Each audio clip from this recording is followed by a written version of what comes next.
कि देखिए आज सुबह मैंने जब उठा तो इतनी खुशी हुई कि आपको मैं बता नहीं सकता। मैं उसे नींद में, यानी कि मेरे बाल उलझे थे, मैं सोचा कि एक वीडियो बना के आप लोगों को भेज दूं, क्योंकि डॉक्टर महाले का मुझे फ़ोन आया कि 15 निगेटिव है मालेगांव के सैंपल्स, लेकिन किसी वजह से नहीं करा। फिर दोपहर में फ़ोन आता है कि 30 निगेटिव आ गए, यानी 45 हो गए। फिर फ़ोन आता है कि एक और निगेटिव आ गया, 46 हो गए।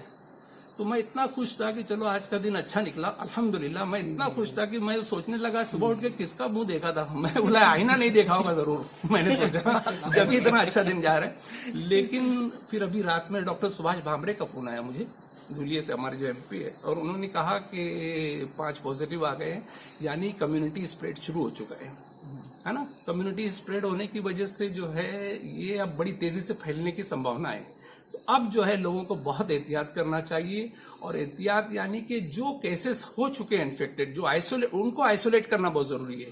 देखिए अगर एक हमारा एक्वेरियम होता है, अगर कोई एक मछली बीमार हो जाती है तो उसका तरीका, पूरे एक्वेरियम को बचाने का सिर्फ एक तरीका होता है कि उसको निकाल के आप दूसरे डब्बे में शिफ्ट कर दीजिए। उसको भी जिंदा रखना है हमें, उसको भी पालना है, लेकिन उसे दूसरे डब्बे में डाला जाता है, तब पूरा एक्वेरियम भी बचता है और वो मछली भी बच जाती है। लेकिन आप उस मछली को अगर एक्वेरियम से नहीं निकालोगे तो तमाम मछलियां बीमार हो जाएगी और पूरा एक्वेरियम खत्म हो सकता है। अब आप समझ लो कि पूरा शहर एक एक्वेरियम है, और जो डोर टू डोर जो हमारे हेल्थ वर्कर्स जा रहे हैं, जो आपको आइसोलेट करना चाहते हैं, वो उस बीमार मछली की निशानदेही करके उसको अलग रखना चाहते हैं। हम उनको मारना नहीं चाहते, उन्हें भी बचाना है और पूरी समाज को बचाना है। ठीक है, तो मेरी आवाम से अपील है कि जो हेल्थ वर्कर्स आपके दरवाजों पर आए, उनसे आप बिल्कुल बहस ना करें, आप कोऑपरेट करें, अपना नाम बताइए, और घर में अगर कोई मरीज हो तो बिला झिझक बताइए।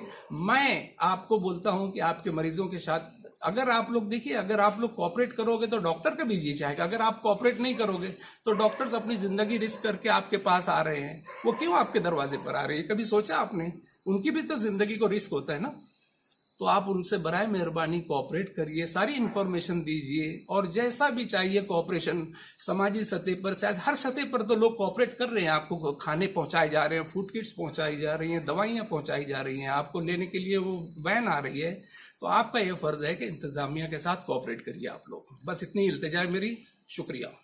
कुछ लोगों से मेरी बातचीत हुई थी और वो बोल रहे थे कि डॉक्टर सईद फरहानी शहर में एक नामवर डॉक्टर हैं और उनको बहुत मालूमात है, लेकिन वो डॉक्टर सईद फरहानी सर वो ज़्यादा ऑपरेशन का काम करते हैं, तो कोरोना के ताल्लुक से उनको इतनी मालूमात कहाँ से आ रही है? हाँ देखिए भाई, मैं अगर एक BMS डॉक्टर को और MBBS डॉक्टर को उसकी मालूमात हो सकती है, तो MS बनने के लिए जो है ना, ये सबसे गुजर के बनना पड़ता है। समझ रहे हैं आप? वो डायरेक्ट MS नहीं होता है। हम पहले जो है MBBS करते हैं, उसके बाद में MS करते हैं। और कोरोना के ताल्लुक से जो मालूमात है ना, उसको बहुत ज़्यादा एजुकेटेड होना भी नहीं। आप थोड़े भी पढ़े लिखे हो तो उसके गूगल के ऊपर सारे मटेरियल अवेलेबल है, आपको भी नॉलेज हो सकती है। लीजिए, आप उस नौबत तक मत पहुंचिए, आप अपने मरीजों को वहां तक जाने मत दीजिए जब उनको वेंटिलेटर की जरूरत पड़े। क्योंकि देखिए अभी डॉक्टर सुभाष भामरे ने 20 वेंटिलेटर्स के लिए ऑर्डर दिया है ना। पहुंचा नहीं अभी 20 वेंटिलेटर मालेगांव में। हमारे मालेगांव के अंदर 2 वेंटिलेटर इधर पर है, सिविल हॉस्पिटल वहां पर 2-4 वेंटिलेटर है। हमारे पास गिनती के वेंटिलेटर्स है। और मालेगांव की बात जाने दीजिए, हिंदुस्तान का कोई भी बड़े से बड़ा शहर जो है, वेंटिलेटर पर जाने के बाद मरीजों को सफिशिएंट वेंटिलेटर्स अवेलेबल, बॉम्बे नहीं, कलकत्ता नहीं, बॉम्बे नहीं, चेन्नई नहीं, बेंगलोर नहीं, कहीं पर नहीं है। आपको मैं बता दूं, हिंदुस्तान के पास वेंटिलेटर इतने हैं ही नहीं। अगर आज ऑर्डर देंगे 2 साल के बाद मिलेगा आपको वेंटिलेटर्स। तो हमारी जो कोशिश हो रही है कि वेंटिलेटर पे हमारा कोई मरीज जाने ना पाए, इसीलिए अर्ली डिटेक्शन, जल्दी से उसको आइडेंटिफाई करें, उसको ट्रीट करें, तो वहां तक नौबत नहीं आएगी। आप लेट हो जाते हो इसलिए वेंटिलेटर की नौबत आती है। और ऐसा ऐन मुमकिन है कि वहां पर अगर 2 वेंटिलेटर है, दोनों पे मरीज है, तो किसी को निकाल तो नहीं सकते ना, उसको कैसे निकालेंगे? अब तीसरा मरीज जाता है तो उसके पास वेंटिलेटर नहीं है, तो कोई रास्ता नहीं है उसको कुछ करने का। हमको सिर्फ देखना पड़ेगा अपने मरीजों को दम तोड़ते हुए। तो हमारा जो दर्द है वो यही है कि आप लोग समझिए इस बात को, और उस स्टेज तक मत जाइए कि आपको वेंटिलेटर की जरूरत पड़े। और वो बहुत मुमकिन है, अगर आप कोऑपरेट करते रहे तो हम बहुत जल्दी उसको डायग्नोस कर लेंगे इंशाल्लाह। मैं एक आखिरी बात रखना चाहूँगा। हमारी ये, मैंने शुरू में कहा था कि ये 15 रोज जो है, ये 1-2 हफ्ता बहुत अहम है।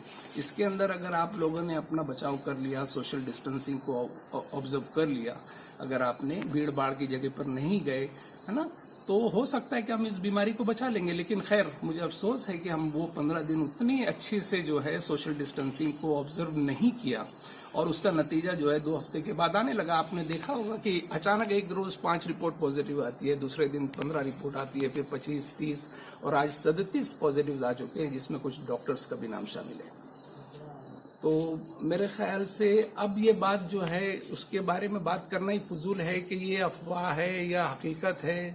ये तो अब देखिए हमारे करीब जो है, मैं आपको नाम नहीं लेना चाहता, ऐसे ऐसे लोग हैं, सोफिस्टिकेटेड टीचर्स हैं, डॉक्टर्स हैं, वो पॉजिटिव आ रहे हैं और उन्हें सांस लेने में दिक्कत हो रही है, उनको हॉस्पिटल में एडमिट करा जा रहा है, ऑक्सीजन लग रही है, वेंटिलेटर्स पर जा रहे हैं। अब इससे ज़्यादा क्या सबूत चाहिए आपको कि ये बीमारी का वजूद है? आज भी आपको शक है कि ये बीमारी है या अफवाह है?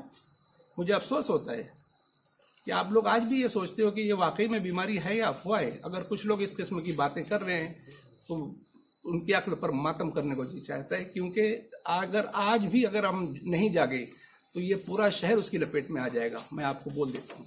और दूसरी बात, मैं आपको खौफजदा नहीं कर रहा हूँ, ये बीमारी जो है ऐसी बीमारी है कि उसमें से 80% लोग जो है बगैर किसी इलाज के अच्छे हो सकते हैं यार, बगैर किसी ट्रीटमेंट के अच्छे हो जाते हैं। ये सेल्फ लिमिटिंग डिसीज है। सिर्फ 20% लोगों को इलाज की जरूरत होती है, जिसके अंदर से कुछ लोगों को मामूली गोलियां लगती है, कुछ लोगों को ऑक्सीजन सपोर्ट लगता है, और 2 से 3% या 4% लोगों को वेंटिलेटर की जरूरत पड़ सकती है। लेकिन मैं चाहता हूं कि हमारे शहर के लोग जो हैं अगर उसकी गंभीरता को, उसकी संजीदगी को आज समझ लेते हैं, तो मैं नहीं चाहता कि हमारा कोई भी मरीज वेंटिलेटर पर जाए, क्योंकि अगर एक मरतबा वेंटिलेटर पर चले जाता है तो उसके वापस आने की चांसेस बहुत कम होते हैं। दोस्तों, मैं आपको बता दे रहा हूं कि वेंटिलेटर से खाल ही पेशेंट वापस आते हैं। तो मेरी आप लोगों से बेइंतहा मुअद्दबाना गुजारिश है कि इसको संजीदगी से लीजिए और अपने अजीज़ों की, अपने बच्चों की, अपने वालिदैन की, अपने रिश्तेदारों की, अपने दोस्त अहबाब की, सभी की जानों की हिफाजत करें। अगर आप अपने घरों तक महदूद रहो, है ना, हो सकता है, मैं समझ सकता हूँ कि क्वारंटाइन पीरियड कोई आसान काम नहीं है, घरों के ऊपर रहना बहुत मुश्किल काम है, लेकिन आज जिस किस्म के हालात आए हैं, जब से दुनिया बनी है आज तक इस किस्म के हालात, ऐसा पेंडेमिक दुनिया में आज तक नहीं हुआ है। तो ये जो हालात हैं इसके तहत जो है हम लोगों को अपने आप को एडजस्ट करना है, समझ रहे हैं, अपने आप को ढालना होगा हालात के तहत, वरना हमको बड़े नुकसान के लिए तैयार रहना पड़ेगा।